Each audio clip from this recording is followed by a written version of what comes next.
सहर बानो वापस आते ही मुमताज बेगम की देखभाल में मसरूफ हो गई। वो चुपचाप थी। मुमताज बेगम इसका जायजा ले रही थी। वो सोच रही थी कि अचानक सहर बानो को क्या हो गया है। वक्त पर दवाई देने के बाद सहर बानो एक तरफ बैठ गई। मुमताज बेगम ने उसका उदास और अफसरदा चेहरा देखकर पूछा, क्या बात है, बहुत चुप और उदास हो। सहर बानो ने सोचा कि इसके दिल पर जो बीत रही है, मुमताज बेगम को इसके बारे में बताने का क्या फायदा। कोई बात नहीं, बस ऐसे ही। तुम्हारी आंखें भी सुर्ख हो गई हैं, क्या रोती रही हो? मुमताज बेगम ने कहा। आपको ऐसे ही लग रहा है। सहर बानो ने एक बार फिर हकीकत छुपा ली। इसी असला में दरवाजा खुला और हाशिम जुबैरी नमूदार हो गया। मुमताज बेगम इसे देखते बोली, आज आप ऑफिस नहीं गए? मुझे घर में कुछ काम थे, इसलिए मैं स्टडी रूम में था। हाशिम जुबैरी ने कहा, कैसी तबीयत है तुम्हारी? मैं पहले से बहुत अच्छी हूँ। मुझे लग रहा है जैसे मेरा ब्लड प्रेशर नॉर्मल नहीं। तुम ऐसा करो, ब्लड प्रेशर चेक करने का सामान लेकर स्टडी रूम में आ जाओ। हाशिम जुबैरी कहकर कमरे से बाहर चला गया। सहर बानो ने अपना बैग पकड़ा और जाने के लिए चल पड़ी, जबकि मुमताज बेगम अजीब सी निगाहों से सहर बानो की तरफ देखते सोच रही थी कि अगर हाशिम जुबैरी को अपना ब्लड प्रेशर ही चेक करवाना था तो वो यहाँ भी हो सकता था। जब सहर बानो स्टडी रूम में दाखिल हुए तो हाशिम जुबैरी अपनी कुर्सी पर बैठा सिगरेट पी रहा था। सहर बानो ने जो ही बैग की जिप खोलना चाहिए, हाशिम जुबैरी बोला, मुझे अपना ब्लड प्रेशर चेक नहीं करवाना है, तुमसे बात करनी है, यहाँ बैठ जाओ। सहर बानो ने बैग की आधी खुली हुई जिप बंद की और बोझल से अंदाज में कुर्सी पर बैठ के इसका चेहरा अभी तक गुस्सुर्दा था। मुझे जुनेद बता रहा था कि तुम्हारा बाप अब दुनिया में नहीं रहा, तुम्हारी माँ भी सुतेली है। हाशिम जुबैरी बोला, सुतेली माँ भी नहीं रही, कोई भी नहीं रहा, मैं अकेली रह गई हूँ, बिल्कुल तन्हा। सहर बानो ने कहा, तुम ये सोचना बंद कर दो कि तुम अकेली रह गई हो, तुम अकेली नहीं हो। हाशिम जुबैरी बोला, अब मैं तुम्हें अकेली नहीं रहने दूंगा। मेरे सोचने से क्या फायदा? मेरे बाप के घर पर मेरी सुतीली माँ ने कब्जा कर लिया है, मेरे सर पर छत भी नहीं रही। सहर बानो खोई हुई थी। तुम सोचो, अगर उस छोटे से घर के बजाय तुम्हें एक बहुत बड़ा घर मिल रहा हो तो कैसा है, जहाँ आने जाने के लिए कारें हों, खिदमत के लिए नौकर चाकर हों और पैसा तुम्हारी कीमती पर्स में इस इंतजार में पड़ा हो कि तुम इस पैसे को कब खर्च करोगी। हाशिम जुबैरी ने नथनों से सिगरेट का धुआं छोड़ते हुए कहा, मैं ऐसा सोच नहीं सकती। सोचें इंसान को ख्वाब दिखा सकती हैं, हकीकत नहीं दे सकती। हकीकत की बुनियाद सोच ही होती है, कुछ भी करने से पहले सोचा जाता है। हाशिम जुबैरी बोला, अब मैं इसके सिवा कोई बात नहीं सोच सकती कि ड्यूटी खत्म होते ही मुझे कहाँ जाना है। एक अकेली और बेसहारा लड़की को जिंदगी की ये राहें कहाँ ले जाएगी? पता नहीं, सहर बानो जैसे दिखाई देती थी वैसे नहीं थी। वो हाशिम जुबैरी की बात का मतलब अच्छी तरह समझ गई थी और हाशिम जुबैरी से इसके अंदर की बात को सुनना चाहती थी। तुम कहीं नहीं जाओगी? हाशिम जुबैरी बोला। तो क्या करूँगी, कहाँ जाऊँगी? सहर बानो ने अपनी पलकें उठा के पहली बार हाशिम जुबैरी को देखा। मैं तुमसे शादी करना चाहता हूँ। हाशिम जुबैरी ने बिला तामुल इसकी आंखों में देखते हुए कहा, तुमको इस घर की मालकन बनाना चाहता हूँ। बाल चौंकने की थी। सहर बानो की उम्र सानिया के बराबर थी। हाशिम जुबैरी बूढ़ा शख्स था। ये बात ठीक थी कि हाशिम जुबैरी का जिस्म तवाना था। वो शक्ल से परेशानी और तफक्कुर के लहरों में घिरे हुए बूढ़ों जैसा नजर नहीं आता था। वो अपने लिबास और शख्सियत की बदौलत जवान दिखाई देता था, लेकिन ये हकीकत अपनी जगह अटल थी कि हाशिम जुबैरी की उम्र उस हिस्से में दाखिल हो चुकी थी जहाँ जवानी खैर बात कहकर लौट जाती है। इन सब बातों से कता नजर हाशिम जुबैरी के पास दौलत का अंबार था। बड़े बड़े बंगलों का वो मालिक था, महंगी गाड़ियाँ इसके पास थीं। इस उम्र में अपने शोहर की हैसियत से हाशिम जुबैरी को कबूल कर लेने से महरूमी इसके पास भी नहीं फटकेगी। दुनिया की हर नेमत और आसाइश इसके कदमों में होगी। खाला जमीला ने ठीक कहा था, सबसे अहम पैसा होता है। एक तरफ अगर हाशिम जुबैरी था तो दूसरी तरफ डॉक्टर रफाकत भी तो अपनी मोहब्बत का इजहार कर रहा था। इसके पास भी क्या नहीं था, शहर के वस्त में इसका अपना ज़ाती प्राइवेट अस्पताल था। इस मुल्क में प्राइवेट अस्पताल भी एक बहुत बड़ी सनत की तरह ही होता है। प्राइवेट अस्पताल पैसे की वो कान बन गए हैं जहाँ पैसे की सिवा कुछ नहीं होता। अगर वो डॉक्टर रफाकत की बीवी बन जाती है तो इस तरफ से भी पैसे की आबशार इसकी झोली में गिरने लगेगी। ये बूढ़े और कितनी ज़िंदगी जी लेंगे, मरते हुए इसके लिए बहुत कुछ छोड़ जाएंगे जिससे वो अपनी ज़िंदगी आसानी से गुजारने के काबिल हो जाएगी। सहर बानो को अपनी किस्मत पर रश्क आने लगा कि दौलत इसके पीछे किसी गुलाम की तरह हाथ बांधे खड़ी हो गई थी और बस इसका एक इशारा करने की देर थी। क्या सोच रही हो? हाशिम जुबैरी बोला तो वो चौंकी। कुछ नहीं, जो मैंने कहा तुमने वो सुना? जी सुना। तुम्हारा फैसला क्या है? सिर्फ फैसला देना है कि सोचने का भी मुझे इख्तियार है। सहर बानो जानबूझकर इस सवाल का जवाब को तवालत देना चाहती थी। आतिश भड़कने से तपश में और भी शिद्दत आ जाती है। पानी की बेरहम मौजों में डूबता इंसान सिर्फ अपने बचने की फिक्र में होता है। इसे कौन बचा रहा है, कौन किनारा दे रहा है, इससे इसे कोई सरोकार नहीं होता। बचाने वाले हाथ को पकड़कर किनारे तक पहुंचना है इसका असल मकसद होता है। इसके लिए कोई सोचना फजूल है। एक खूबसूरत मुस्तकबिल तुम्हारे सामने खड़ा तुम्हारी तरफ हाथ बढ़ा रहा है और तुम हाथ पकड़ लो। हाशिम जुबैरी का लहजा बहुत नरम था। मैं भी ज़हनी तौर पर बहुत परेशान हूँ, मुझे अपने अब्बा का गम है। सहर बानो ने बहाना किया। ठीक है, हम कल बात करेंगे। हाशिम जुबैरी ने लापरवाही से सिगरेट को एशट्रे में मसल दिया। ऐसा लगता था जैसे वो सिगरेट के बजाय अपने दोस्त डॉक्टर रफाकत को मसल रहा हो। मैं जाऊं? हाँ जाओ। सुनो, हाशिम जुबैरी उसे रोक लिया। सैर बानो ने सवाली निगाहें हाशिम जुबैरी की तरफ मरकूज कर दी। तुम मुझे अच्छी लगी हो। मैं तुम्हें किसी भी कीमत पर खोना नहीं चाहता। बस फैसला करने से पहले मेरी बात याद रखना। अब मैं जाऊं? सैर बानो ने दिल ही दिल में हाशिम जुबैरी को बुरा भला कहकर इससे इजाज़त तलब की। हाँ जाओ। हाशिम जुबैरी मुस्कुराया। अपना मेडिकल बैग लेकर जब सैर बानो कमरे में दाखिल हुई तो वो एक लम्हे के लिए चौंकी। मुमताज़ बेगम के पास सानिया बैठी हुई थी। मुमताज़ बेगम का चेहरा सैर बानो ने पहली बार मुतफक्किर देखा था। सानिया ने भी इसके वक्त ऐसे देखा जैसे सैर बानो कुछ जुर्म करके कमरे में लौट रही हो। डैडी का बीपी चेक हो गया? सानिया ने मुताना से पूछा। हाँ। सैर बानो ने मुख्तसर जवाब देकर अपना बैग एक तरफ रख दिया। सानिया की निगाहें इसके ताक़ुब में थी। कितना ब्लड प्रेशर था? सानिया ने पूछा। ज़्यादा है। कितना ज़्यादा है? मैंने इन्हें बता दिया है। सैर बानो ने खुश्क लहजे में जवाब दिया और उस कुर्सी पर बैठ के जो एक तरफ रखी हुई थी जिस पर सैर बानो अपने काम से फारिग होकर बैठ जाया करती थी। सानिया इसकी तरफ देखती रही, फिर इसने अपना चेहरा मुमताज़ बेगम की तरफ कर लिया जो अभी तक सोचों के गर्दाब में उलझी हुई थी कि सानिया का शक ठीक था, दाल में कुछ काला है। डॉक्टर रफाकत को भी कब चैन था। वो सानिया से मिलने के लिए मुस्तरिब था। जब कोई सूरत दिखाई न दी तो इसने सानिया को फ़ोन करके बाहर बुला लिया।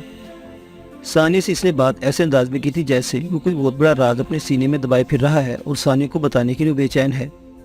सानिया उस रेस्टोरेंट में पहुंच गई जहाँ डॉक्टर रफाकत पहले ही मौजूद इसका इंतजार कर रहा था। खैरियत है अंकल? सानिया ने जाते ही सवाल किया।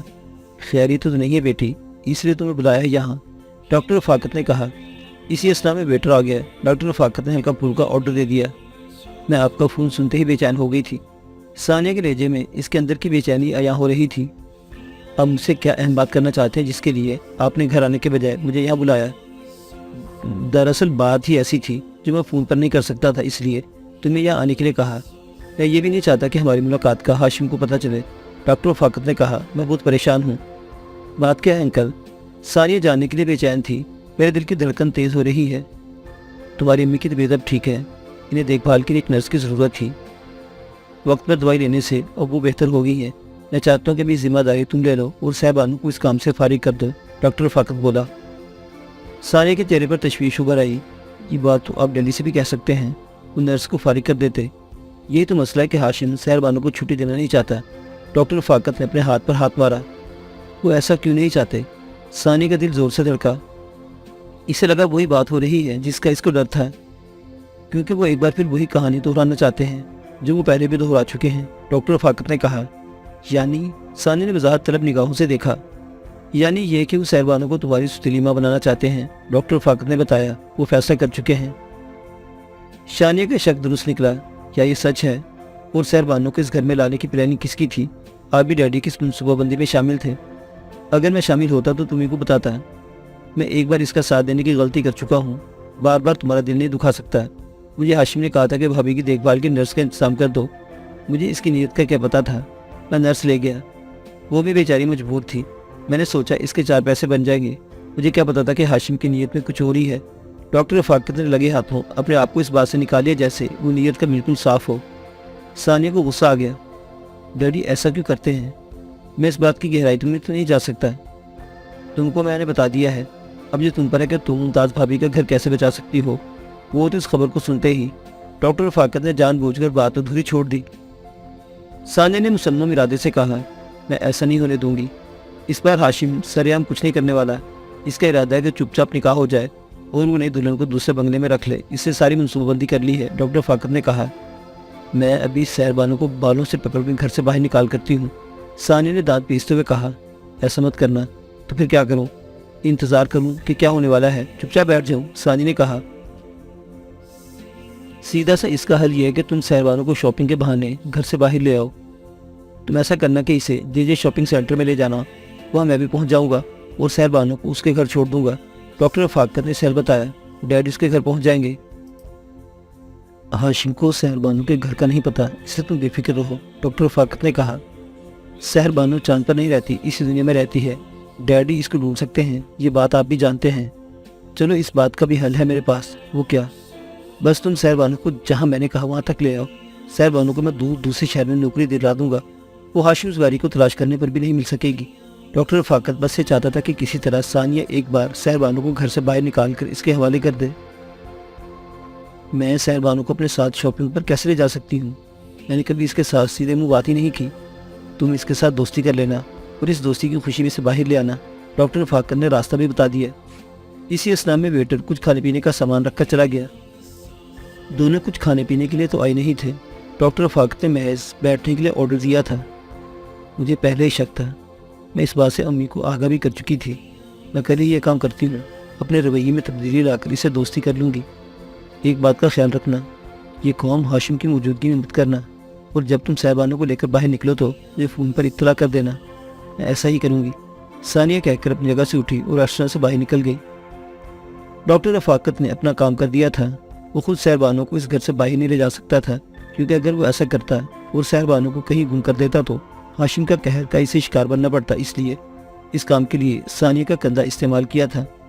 ثانیہ کے جانے کے بعد ڈاکٹر رفاقت اپنے سامنے پڑی ہوئی چیزوں کو کھانے لگا۔ اب اسے کل کا انتظار تھا۔ ڈاکٹر رفاقت جس میز پر بیٹھا تھا، اس میز سے کچھ فاصلے پر ایک آدمی بیٹھا ہوا تھا۔ اس کی عمر 40 سال کی تھی، سر آدھا گنجا تھا، شکل و صورت بھی عام سی تھی اور پیٹ بھی نکلا ہوا تھا۔ ڈاکٹر رفاقت اور ثانیہ جب بیٹھے باتیں کر رہے تھے، وہ آدمی ان پر مسلسل نظر رکھے ہوئے تھا۔ وہ آدمی اچانک اس ریسٹورنٹ میں کچھ کھانے پینے کے لیے آیا تھا۔ اس کی اچانک نگاہ ہاشم زبیری کی بیٹی پر پڑی تو وہ بھی پاس کی میز پر ہی پراجمان ہو گیا تھا۔ اس آدمی کا نام فاضلی تھا۔ فاضلی کو ہاشم زبیری کے قریب رہنے والے بھی نہیں جانتے تھے کہ وہ ہاشم زبیری کا جاسوس ہے، جس کا کام ہاشم زبیری کے ارد گرد کیا ہو رہا ہے اس کے بارے میں جان کر ہاشم زبیری کو اطلاع دینا ہوتا تھا۔ فاضلی کبھی بھی کسی کے سامنے ہاشم زبیری کو نہیں ملا تھا۔ اسے جب بھی ہاشم زبیری سے ملنا ہوتا، وہ دونوں ایسی جگہ کا انتخاب کرتے تھے جہاں وہ دوسروں کی نظروں سے اوجھل رہ سکے۔ فاضلی بہت تیز ترار شخص تھا۔ وہ ہاشم زبیری سے ملے بغیر بھی ایسے انداز میں اسے خبر دے دیتا تھا جس کا مطلب ہاشم زبیری فوراً سمجھ جاتا تھا۔ بے خبر ڈاکٹر رفاقت اور ثانیہ آپس میں بات چیت کر کے چلے گئے تھے۔ فاضلی نمک حلال غلام تھا۔ ایسا ممکن نہیں تھا کہ اس سے اچانک پتہ چلنے والی ملاقات کا تذکرہ وہ ہاشم زبیری سے نہ کرتا۔ جنید کو چیک مل گیا تھا اور اسے ہاشم زبیری نے ہدایت کی تھی کہ یہ چیک ریحان کی امانت ہے، وہ ابھی اسے فوراً پہنچا دے۔ جنید اپنے مالک پر بہت خوش تھا اور اس کی کشادہ دلی پر حیران بھی تھا۔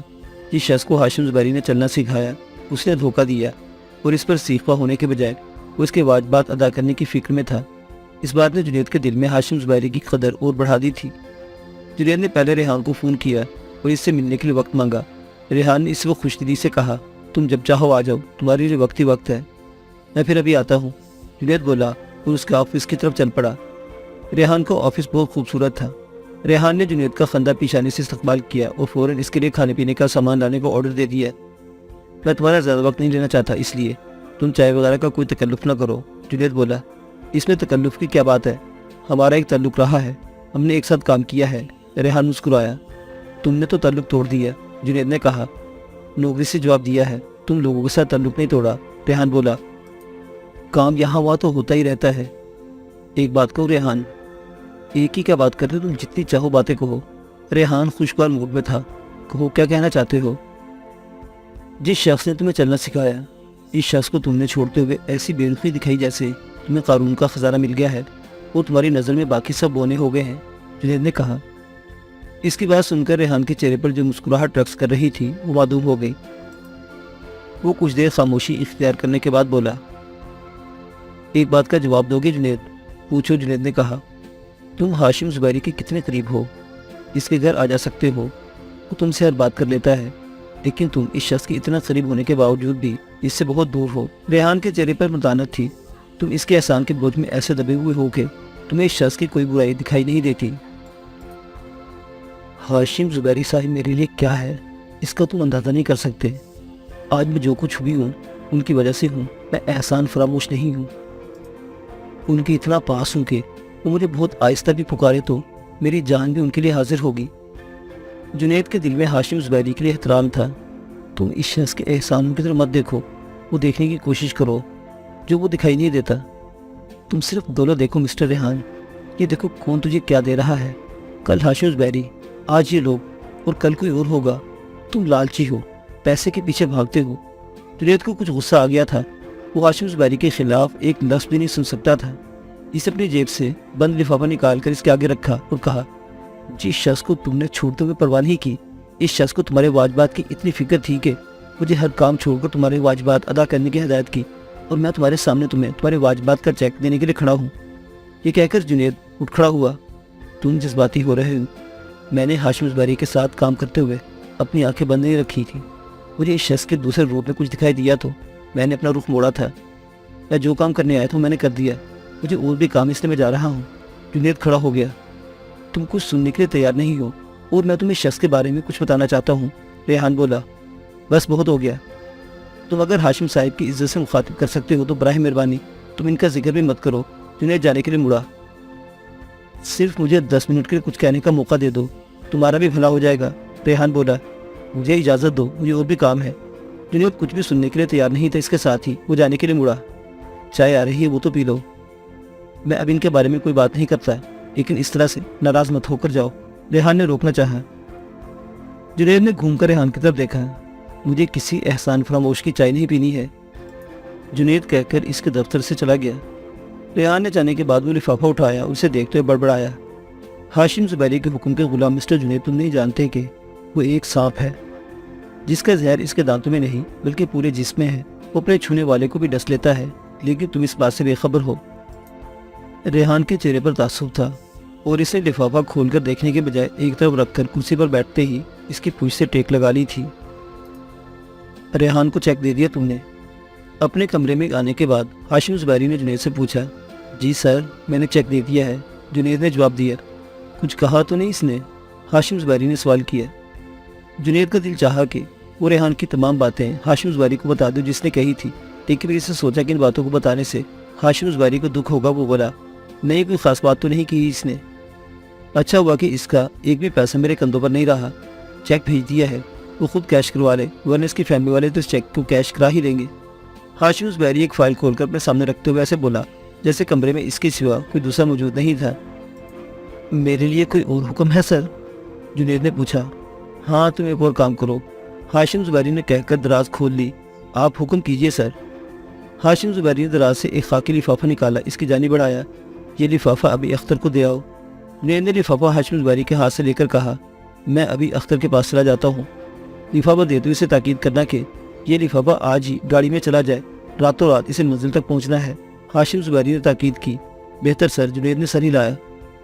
शाम हो गई है, मैं घर जा रहा हूँ। तुम ये लिफाफा देने के बाद मुझसे घर आकर मिलना। हाशिम ज़ुबैरी ने फाइल बंद कर दी। मैं जाऊँ सर? जुनेद ने इजाज़त मांगी। हाँ तुम जाओ, तुम्हें देर हो रही है। हाशिम ज़ुबैरी ने एक नज़र अपनी घड़ी की तरफ देखा। जुनेद कमरे से बाहर निकल गया। जुनेद इसी वक्त ट्रकों के अड्डे की तरफ चला गया। इस वक्त इस जगह बहुत रश था, कई ट्रक खड़े थे। इनमें कई ट्रकों से माल उतारा जा रहा था और बहुत से ट्रकों को माल से भरा जा रहा था। जुनेद ने गाड़ी पीछे ही खड़ी कर दी थी और वो पैदल हाशिम ट्रांसपोर्ट के ऑफिस तक पहुंचा। एक मुलाजिम ने जो ही जुनेद को देखा वो इसे अपने साथ लेकर अख्तर के दफ्तर तक चला गया। अख्तर को हाशिम ज़ुबैरी की तरफ से हिदायत थी कि जब भी जुनेद इसके पास आए वो हर काम छोड़कर इसके तरफ मुतवज्जो हो जाए। अख्तर पठान के पास कुछ आदमी बैठे हुए थे।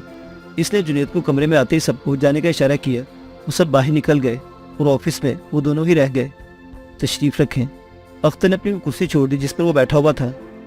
देखो, इस ऑफिस में ये तुम्हारी कुर्सी है, इस पर बैठने का तुम्हारा हक है, इसलिए तुम मेरे लिए अपनी कुर्सी न छोड़ा करो। जुनेद बोला, आपकी इज्जत करना मुझ पर फ़र्ज़ है जुनेद साहिब, आप हमारे मालिक के खासुल खास आदमी हैं। अख्तर पठान ने कहा। हाशिम ज़ुबैरी का मैं छोटा सा गुलाम हूँ, जुनेद ने कहते अपने कोट की अंदर वाली जेब से बंद लिफाफा निकाल कर अख्तर की तरफ बढ़ा दिया। ये सर ने भेजा है और ताकीद है कि इसको आज ही डिलीवर करना है, आज ही हो जाएगा। अख्तर ने लिफाफा इसके हाथ से ले लिया। बिल्कुल भी देर नहीं होगी, मैं चलता हूँ, जुनेद ने कहा। बैठे एक कप चाय का हो जाए। अख्तर जल्दी से बोला, बहुत अच्छी चाय है, मुझे अभी हाशिम साहब के पास भी जाना है, मैं चलता हूँ। जुनेद ने एक बार फिर लिफाफा डिलीवर करने की ताकीद की और ऑफिस से निकल कर चला गया। इसके जाने के बाद अख्तर ने लिफाफे की तरफ देखा और उसे एक तरफ से फाड़ कर अंदर से एक तह किया हुआ कागज़ निकाल लिया। इसने कागज़ खोला तो इसके साथ एक तस्वीर मुंसलिक थी। वो तस्वीर रेहान की थी। इस तस्वीर को अच्छी तरह से देखने के बाद इसने तस्वीर एक तरफ रखी और कागज़ पर लिखी तहरीर पढ़ने लगा। तहरीर पढ़ने के बाद इसने अपनी जेब से माचिस निकाली और दिया सलाई जलाकर तस्वीरों लिखी हुई तहरीर का कागज़ जलाकर इसकी किताब कूड़े की टोकरी में फेंक दी। इसने कागज़ पर लिखी हुई एक एक चीज़ अपने दिमाग में महफूज कर ली थी।